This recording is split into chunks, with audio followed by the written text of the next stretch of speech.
Rassemblement national et les affaires, ça vous parle?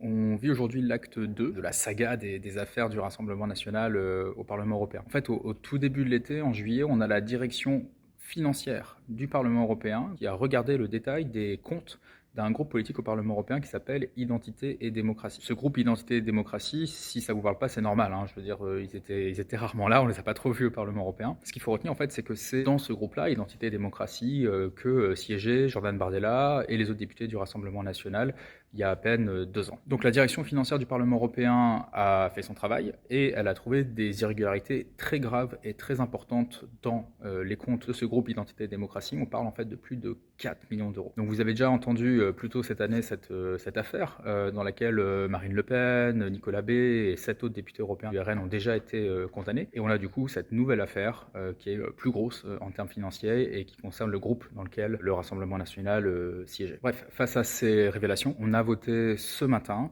l'avis de la commission du contrôle budgétaire pour acter du fait qu'il y avait ces révélations-là qui étaient très graves et pour saisir immédiatement le procureur européen pour que la justice puisse s'exercer. Alors, parce que nous, on est démocrates et on croit dans l'état de droit, on va bien évidemment laisser la justice agir en toute indépendance, mais il faut quand même que je vous dise pourquoi tout cela me met en colère en fait. Parce que cet argent-là, ces 4 millions d'euros là, c'est de l'argent public. C'est de l'argent qui a été prélevé sur les salaires des plombiers, sur les salaires des femmes de ménage. C'est de l'argent que vous payez quand vous payez de la TVA, par exemple, sur les fournitures de rentrée scolaire. Et cet argent-là, du coup, il doit servir l'intérêt général. Alors vous entendez comme moi les élus du Rassemblement national qui disent défendre l'intérêt du peuple, mais en fait, quand on regarde ce qu'ils font, on voit qu'ils s'assoient sur l'intérêt général et qu'ils détournent de l'argent public et que, en fin de compte, le seul intérêt qui les intéresse vraiment, c'est le leur.